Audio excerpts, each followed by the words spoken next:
Chapter 10 of Treasure Island by Robert Louis Stevenson. Chapter 10 The Voyage.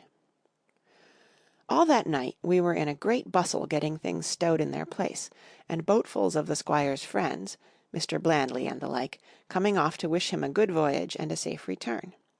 We never had a night at the Admiral Benbow when I had half the work, and I was dog-tired when, a little before dawn, the boatswain sounded his pipe, and the crew began to man the capstan bars.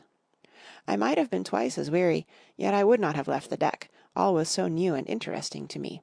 The brief commands, the shrill note of the whistle, the men bustling to their places in the glimmer of the ship's lanterns. "Now, Barbecue, tip us a stave," cried one voice. "The old one," cried another. "Aye, aye, mates," said Long John, who was standing by, with his crutch under his arm, and at once broke out in the air and words I knew so well. 15 men on the dead man's chest. And then the whole crew bore chorus. Yo ho ho, and a bottle of rum. And at the third ho drove the bars before them with a will. Even at that exciting moment it carried me back to the old Admiral Benbow in a second, and I seemed to hear the voice of the captain piping in the chorus.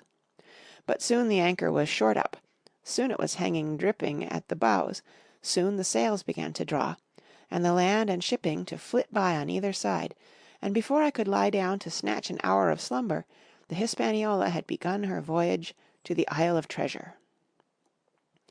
I am not going to relate that voyage in detail. It was fairly prosperous. The ship proved to be a good ship, the crew were capable seamen, and the captain thoroughly understood his business.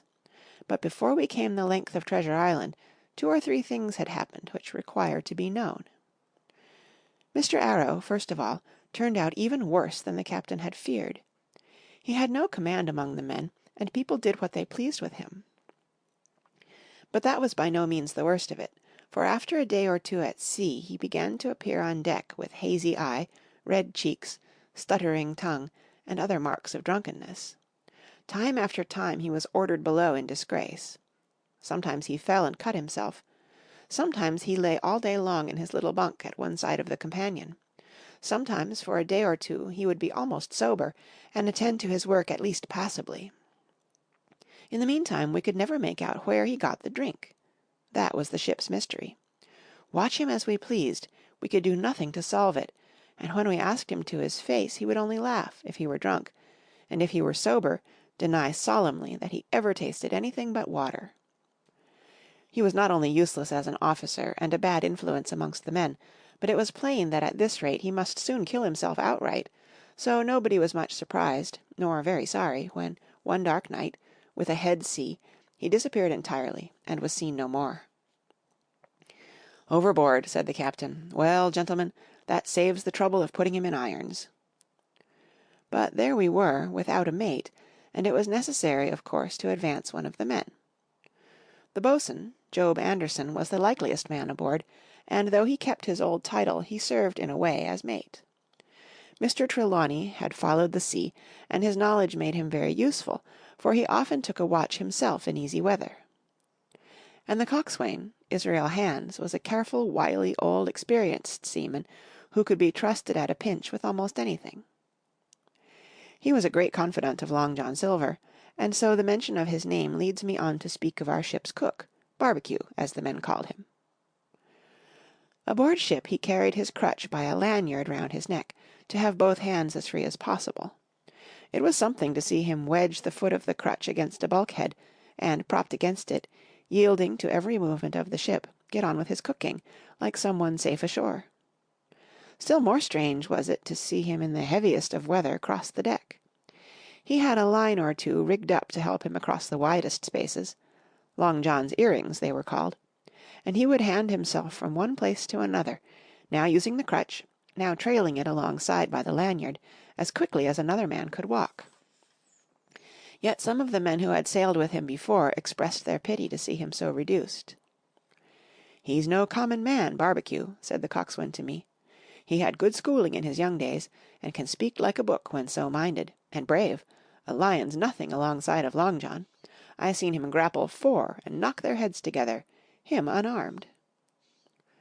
All the crew respected and even obeyed him. he had a way of talking to each and doing everybody some particular service.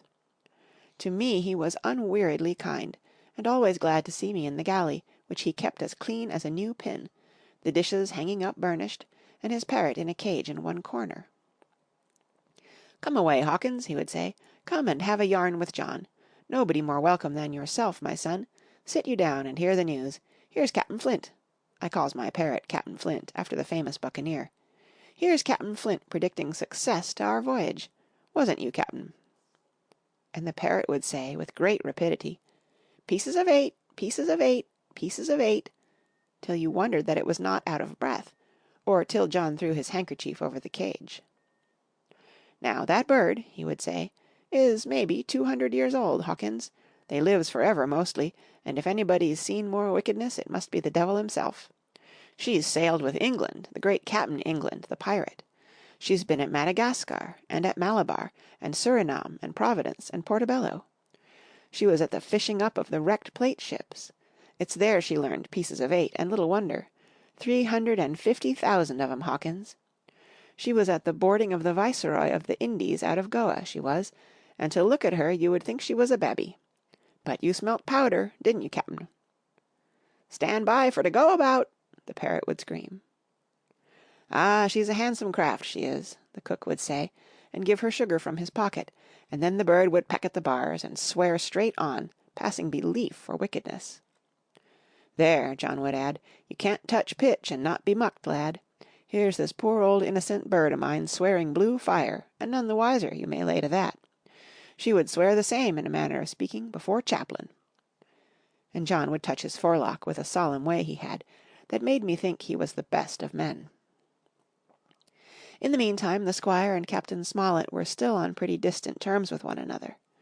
The Squire made no bones about the matter. He despised the Captain. The Captain on his part never spoke but when he was spoken to, and then sharp and short and dry, and not a word wasted. He owned, when driven into a corner, that he seemed to have been wrong about the crew, that some of them were as brisk as he wanted to see, and all had behaved fairly well. As for the ship, he had taken a downright fancy to her. "She'll lie in a point nearer the wind than a man has a right to expect of his own married wife, sir. But," he would add, "all I say is we're not home again, and I don't like the cruise." The Squire at this would turn away and march up and down the deck, chin in air. "A trifle more of that man," he would say, "and I shall explode." We had some heavy weather, which only proved the qualities of the Hispaniola. Every man on board seemed well content, and they must have been hard to please if they had been otherwise, for it is my belief that there was never a ship's company so spoiled since Noah put to sea. Double grog was going on the least excuse. There was duff on odd days, as, for instance, if the Squire heard it was any man's birthday, and always a barrel of apples standing broached in the waist, for any one to help himself that had a fancy. "Never knew good come of it yet," the captain said to Dr. Livesey. "Spoil fo'c'sle hands make devils, that's my belief." But good did come of the apple barrel, as you shall hear, for if it had not been for that, we should have had no note of warning, and might all have perished by the hand of treachery. This was how it came about. We had run up the trades to get the wind of the island we were after. I am not allowed to be more plain. And now we were running down for it with a bright lookout day and night.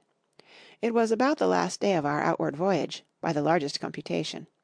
Sometime that night, or at latest before noon of the morrow, we should sight the treasure island. We were heading south-southwest, and had a steady breeze abeam and a quiet sea. The Hispaniola rolled steadily, dipping her bowsprit now and then with a whiff of spray. All was drawing alow and aloft. Every one was in the bravest spirits, because we were now so near an end of the first part of our adventure. Now, just after sundown, when all my work was over, and I was on my way to my berth, it occurred to me that I should like an apple. I ran on deck. The watch was all forward looking out for the island. The man at the helm was watching the luff of the sail, and whistling away gently to himself, and that was the only sound excepting the swish of the sea against the bows and around the sides of the ship. In I got bodily into the apple barrel, and found there was scarce an apple left, but sitting down there in the dark, what with the sound of the waters and the rocking movement of the ship, I had either fallen asleep or was on the point of doing so, when a heavy man sat down with rather a clash close by. The barrel shook as he leaned his shoulders against it, and I was just about to jump up when the man began to speak. It was Silver's voice, and before I had heard a dozen words I would not have shown myself for all the world, but lay there, trembling and listening, in the extreme of fear and curiosity. For from these dozen words I understood that the lives of all the honest men aboard depended upon me alone. End of chapter 10. Read by Kara Schallenberg, www.kray.org, on Tuesday, September 8th, 2015, in El Sobrante, California.